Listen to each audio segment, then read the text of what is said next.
Hi, everyone. Gosh, I wish I could dance, but I can't, and you really don't want me to. So instead, I thought I would talk a little today about how people think. I'm fascinated by this question. I'm a social psychologist, which basically means I'm a professional people watcher. So this is what I do.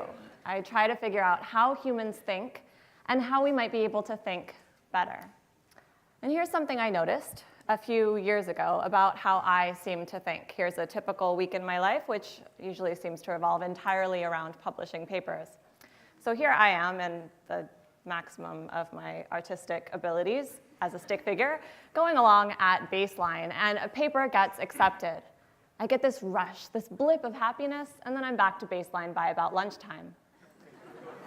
A few days later, a paper might get rejected, and that feels pretty awful. And I wait for that blip to end, but somehow I just can't stop thinking about it.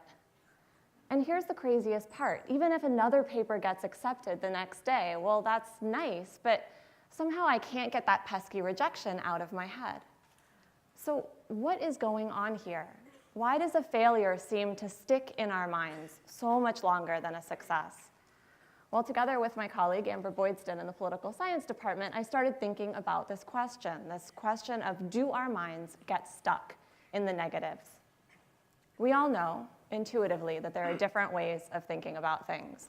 The same glass, the saying goes, can be seen as half full or half empty. And there's a lot of research in the social sciences showing that depending on how you describe the glass to people, as half full or half empty, it changes how they feel about it. So if you describe the glass as half full, this is called a gain frame because you're focusing on what's gained, then people like it. But if you describe the same glass as half empty, a loss frame, then people don't like it. But we wondered, what happens when you try to switch from thinking about it one way to thinking about it another way? Can people shift back and forth, or do they get stuck in one way of thinking about it? Does one of these labels, in other words, tend to stick more in the mind? Well, to investigate this question, we conducted a simple experiment. We told participants in our experiment about a new surgical procedure, and we randomly assigned them to one of two conditions. For participants in the first condition, the first group, we described the surgical procedure in terms of gains. We said it had a 70% success rate. And for participants in the second group, we described the procedure in terms of losses. We said it had a 30% failure rate. So it's the exact same procedure. We're just focusing people's attention on the part of the glass that's full or the part of the glass that's empty.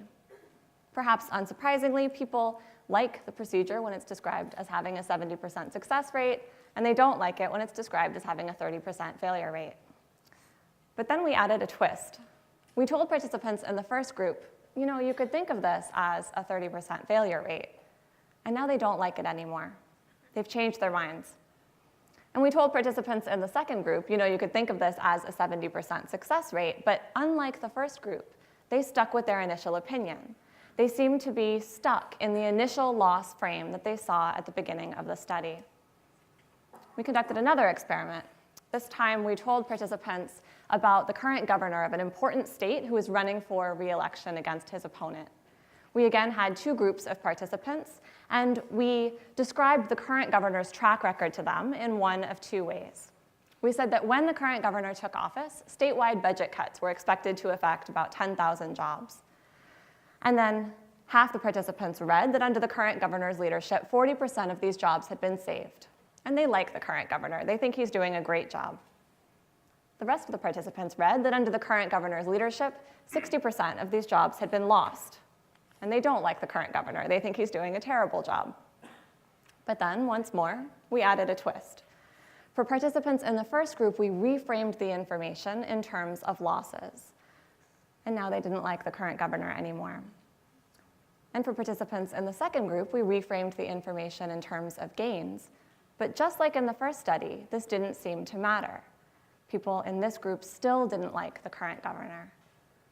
So notice what this means. Once the loss frame gets in there, it sticks. People can't go back to thinking about jobs saved once they've thought about jobs lost. So in both of these scenarios, actually, the current governor gets ousted in favor of his opponent. Well, at this point, we were getting curious. Why does this happen? Could it be that it's actually mentally harder for people to convert from losses to gains than it is for them to go from gains to losses.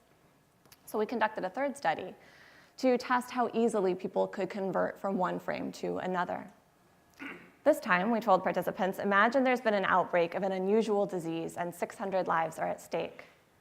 And we asked participants in one group, if 100 lives are saved, how many will be lost?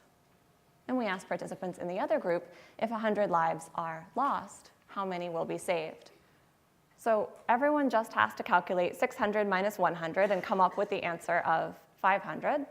But whereas people in one group have to convert from gains to losses in order to do that, people in the second group have to convert from losses to gains.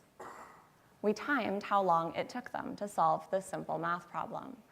And what we found was that when people had to convert from gains to losses, they could solve the problem quite quickly. It took them about 7 seconds on average. But when they had to convert from losses to gains, well, now it took them far longer, almost 11 seconds. So this suggests that once we think about something as a loss, that way of thinking about it tends to stick in our heads and to resist our attempts to change it. What I take away from this research and from related research is that our view of the world has a fundamental tendency to tilt toward the negative. It's pretty easy to go from good to bad, but far harder to shift from bad to good. We literally have to work harder to see the upside of things. And this matters. So think about the economy. Here's economic well-being from 2007 to 2010. And you can see it tanked, just like we all remember. And then by late 2010, it had recovered by most objective measures. But here's consumer confidence over the same time period. You can see it tanks right along with the economy, but then it seems to get stuck. Instead of rebounding with the economy itself, consumers seem to be psychologically stuck back there in the recession. So oddly then, it may take more effort to change our minds about how the economy is doing than to change the economy itself. On a more personal level, what this research means to me is that you have to work to see the upside. Literally, this takes work. This takes effort. And you can practice this. You can train your mind to do this better. There's research out of UCDavis showing that just writing for a few minutes each day about things that you're grateful for can dramatically boost your happiness and well-being and even your health. We can also rehearse good news and share it with others. We tend to think, right, that misery loves company, that venting will help get rid of our negative emotions, that we'll feel better if we just talk about how terrible our day was. And so we talk, and we talk, and we talk about the boss who's driving us crazy, and the friend who never called us back, and the meeting at work where every little thing that could go wrong did. But we forget to talk about the good stuff. And yet that's exactly where our minds need the most practice.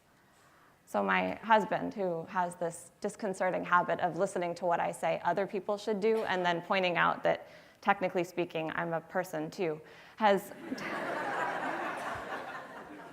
taken to listening to me for about 2 minutes on days when I come home all grumpy and complaining about everything. And he listens, and he says, okay, but what happened today that was good? And so I tell him about the student who came up to me after class with this really interesting, insightful question. And I tell him about the friend who emailed me out of the blue this morning just to say hello. And somewhere in the telling, I start to smile. And I start to think that maybe my day was pretty decent after all. I think we can also work in our communities to focus on the upside. We can be more aware that bad tends to stick. One mean comment can stick with somebody all day, all week even. And bad tends to propagate itself, right? Somebody snaps at you and you snap back, and you snap at the next guy too. But what if the next time somebody snapped at you, you forgave them? What if the next time you had a really grumpy waitress, you left her an extra large tip? Our minds may be built to look for negative information and to hold on to it. But we can also retrain our minds if we put some effort into it and start to see that the glass may be a little more full than we initially thought. Thank you.